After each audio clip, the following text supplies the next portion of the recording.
Another day in my beloved interdimensional library, peaceful, serene. I had made the questionable decision to leave Voidmonger alone in the common kitchen with Croissant for an hour.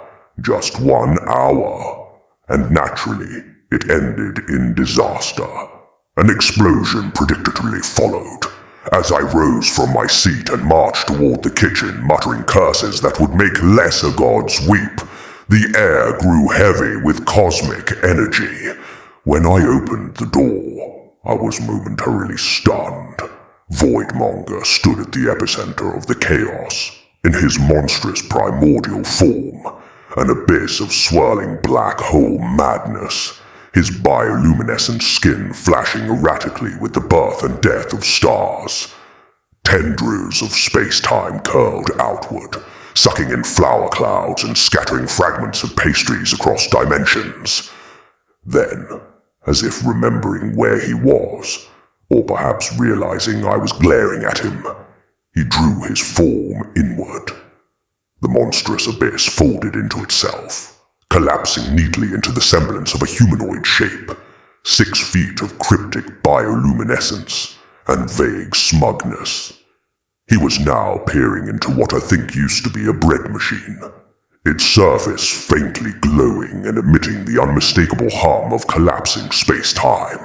"Voidmonger," I growled, my voice carrying the weight of forgotten eons. "Explain why my kitchen looks like the aftermath of a Big Bang-themed rave." He turned slowly, his faceless void exuding an air of calculated indifference. "Ah, the keeper of shelves. You arrive at last. I sought to comprehend the essence of this bakery. But the dough rebelled."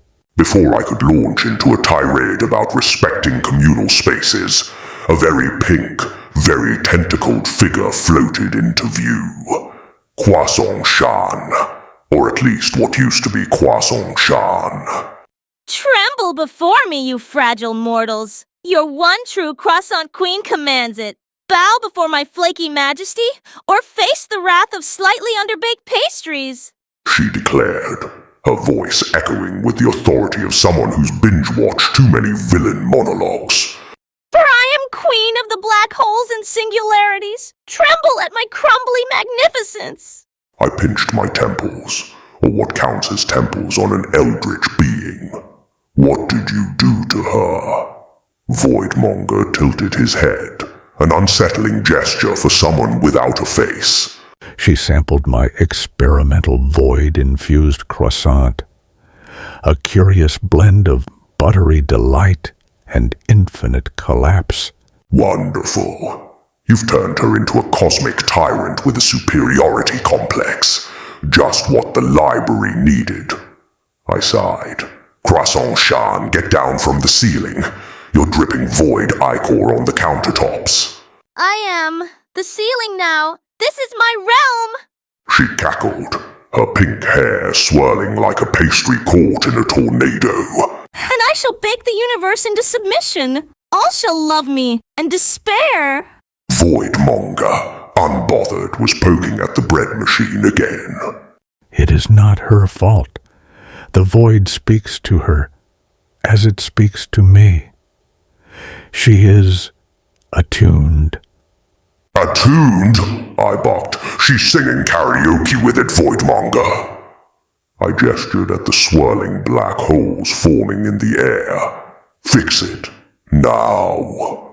He paused, his bioluminescence shifting as though deep in thought.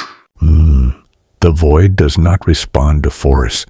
It requires a bargain." I groaned. "Fine. What does it want? My sanity? My collection of ancient scrolls? My Netflix password?" Voidmonger's light dimmed, ominous. It doesn't.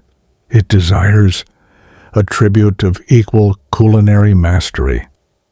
"Of course it does," I muttered. "All right, stand back. I didn't spend 4 centuries perfecting my banana bread recipe for nothing." Rolling up my metaphorical sleeves, I dove into the pantry. assembling ingredients that spanned dimensions. Eggs from the Phoenix of Zerath, flour from the fields of eternity, and just a dash of cosmic cinnamon.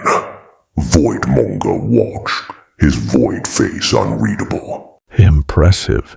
The aroma rivals the birth of galaxies. Thanks, I said, tossing the loaf into the cosmic oven. Now if this works, you're cleaning the kitchen. Moments later, I pulled out the loaf, glowing faintly with eldritch energy. Croissant Shan, I called, behold the true pastry of power. She floated down, her void-infected eyes narrowing. You dare challenge my reign? The queen of delectable snack attacks? Dare? Please, taste and see, O queen of the crumbs. I extended a slice, watching as she skeptically took a bite. Her eyes cleared instantly. Huh? Master Cthulhu? Why does my mouth taste like the dawn of time? You were void drunk, I explained, handing her a napkin, and Voidmonger owes me a new bread machine. Voidmonger, ever enigmatic, bowed slightly. The debt shall be honored. Good, I said, turning back to the door. And Voidmonger? Yes, keeper of the library. Stay out of my kitchen.